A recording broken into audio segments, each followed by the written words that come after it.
Hello guys! Happy birthday to me. Dahil birthday ko, magmi-mini vlog ako at na-miss ko naman to.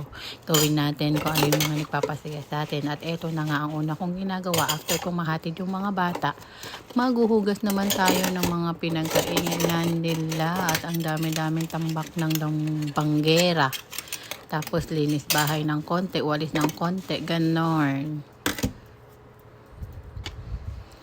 Yan, nakaligo na ako. Then time to prepare na. Maglalagay muna tayo ng ating pampabata kuno at ayaw pang mabuksan. Nasubukan na naman yung aking temper. Ayan. Ito serum from Ordinary. Para naman kahit tumatanda na tayo magmukha pa rin konting bata. Hindi naman sa hinahangad natin nagmumukhang Gen Z again. At least, di ba?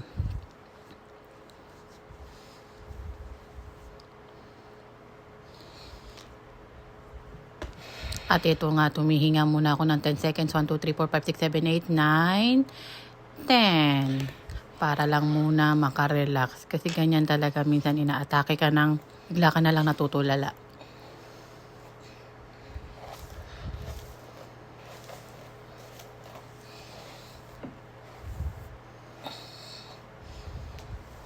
Tapos suklay tayo ng suklay ngayon yan. Pero sa dami ng pagsusuklay, sino ba ang relate dyan? Ayan, ang dami-daming buhok. Ayan, nakakagigil, di ba? Sobrang stress. Yan ang kinalabasan. Yan. Hindi ka na magaling ng mga video. Sige, relax. Blower muna natin ang buhok natin habang para matuyo. Dahil hindi tayo pwedeng lumabas ng bahay ng basa ang buhok at baka mag-frozen yung buhok natin.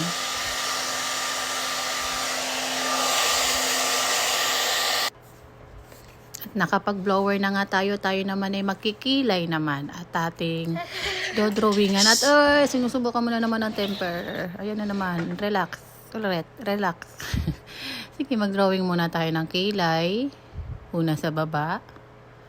Nipis-nipis kasi ng kilay ko. Kaya hindi talaga yan. Kilay is life talaga. Kahit noon pa man. Kilay, mascara at lipstick ang hindi pwedeng mawala. Yun lang, di ba? Walang branded, signature branded bag. Pabango, yan pala. Yan, pabango din. Yun lang, okay na ako. Ayan, lagyan na natin ng drawing ang ating gunuhitang kilay.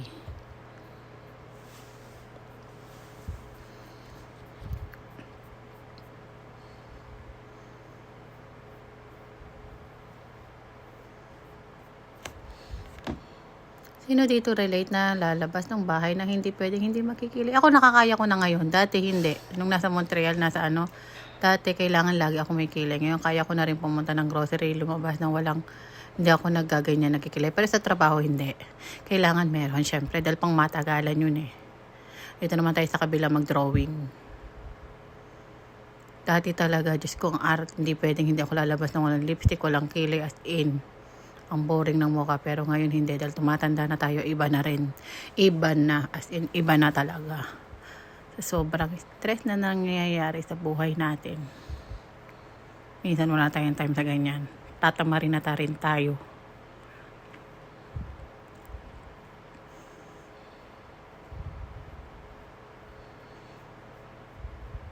Kung alam nyo lang daming pinagdadaanan natin ngayon. Pero kinakaya at ginagawa pa rin nating masaya. Kahit minsan, di ba? Kasi may purpose tayo sa life para magtuloy-tuloy. Isipin na lang natin na hindi lang tayo ang may ganitong pinagdadaanan. Mayroon pang mas matindi, mas mahirap, mas madami. Pero tayo, thankful na lang tayo at least nakakakain pa rin tayo.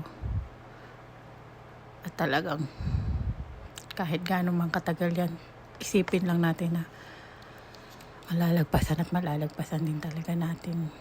Anyway, ayun na. Ang kilay, magkilay. Magpilik mata naman tayo. Grabe kaya yung pilik mata ko as in kalbo na. Di ba para siyang patong-patong na pilik mata ng buhok. Pero ngayon parang isang straight na lang yung akin. As in ang nipis. Dahil one time nakat yan nung ginamit ko yung curler na hindi pala okay. Naputol. So ayan, magpipilik mata tayo. At least naman kahit pa mukha tayong presentable pagpapasok tayo sa trabaho, di ba? Tapos may nakita akong pilikmata. Ang kasabihan, di ba, pag may nakita kang pilikmata na nakatanggal sa yung mata, magwi-wish ka daw. At ito na nga yun, ang pagkakataon ko, talagang magwi-wish ako. Wala namang mawawala. Ang lalim ng hugot ng wish ko dyan. Sana po, Lord, please, Lord, magatoto, Lord. At nagulat ako, ang pinili ko yung thumb mark na yan, na panghilalaki natin. At yun, doon pumunta, hoping. At birthday ko ngayon, sana Lord, magkatoto, please. Thank you, Lord. At ituloy natin yung lower kasi hindi pa siya masyadong tulo. Pinahinga ko lang muna saglit. Ay, may paamoy kilikili po portion ka pa.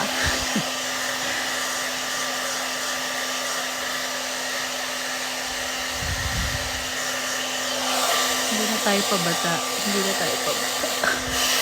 I am 37 years old. 37 years old. Pero thank you, Lord. Kasi, another year. And I know another blessing. Kahit ano man, tuloy lang tayo sa buhay natin. At hindi mawawala ang kape. Pangalawang kape ko na lang taasa to. At mamaya pagpasok sa trabaho, isang kape na naman. Coffee is life din. Tapos magbibihis na tayo. Pati-tiktok ka pa ba? Ayan na. Yes, doble. Kasi ang lamig sa labas. At tinatamad na ako magpalit sa trabaho na magtatanggal ka pa. Kaya doble. Manipis lang naman kasi yan. Yung pants ko manipis, yung damit ko manipis. I mean, yung uniform. So, okay lang. Hindi naman siya malaking big deal. At siyempre, hindi pwedeng makalimutan ang ating pangmalakasang deodorant. Para hindi naman tayo amoy sibuyas. Diyos ko, lagi tayo pinagpapawisan. May gulay. Sa dami ng nililinis kong mga discharge na bed. Ang dami. Talagang tagaktak, maliligo ka sa pawis. Kaya kailangan mo ng protection, girl. At nakakahiya. Sobra. Ayan. Suot na natin yung ating uniform. Ako nga pala nagputol ng buhok ko. Pinutulan ko yan. Kasi hanggang puwet na yan halos. At dahil lagi naman ako nakaipit sa trabaho. So, putulan ko na siya ng layer. Sinundan ko lang yun sa YouTube. Pero ako naman talaga nagugupit. Since noon pa ilang years na. Puro ako lang talaga nagugupit. My God, hindi pa nakatikim ng parlor. Talagang ako lang at sa mga bata. Okay, maglagay na tayong powder. Nakalagay siya sa MK pero Baby Johnson powder lang naman yan. Para naman di hulas-hulas yung ating mukha. Yes, naka-filter ako. Bakit ba? Kaya nga ginawa yung filter para gamitin, di ba? So, wala na muna tayong kontra-kontra dyan. Ang filter ay ginawa para gamitin. Kung di ko gagamitin, effective naman sa akin. Bakit? Effective ba sa inyo? Sure. Napanood ko lang yun sa TikTok. Ayun na nga. At tayo maglalagay naman ng ito pala nakakatuwa. Parang ito na hindi pwedeng mawala rin sa akin. Aloe vera na lip tint na pang refresh ng ating lips. Tapos yan, pang matagalan talaga yan.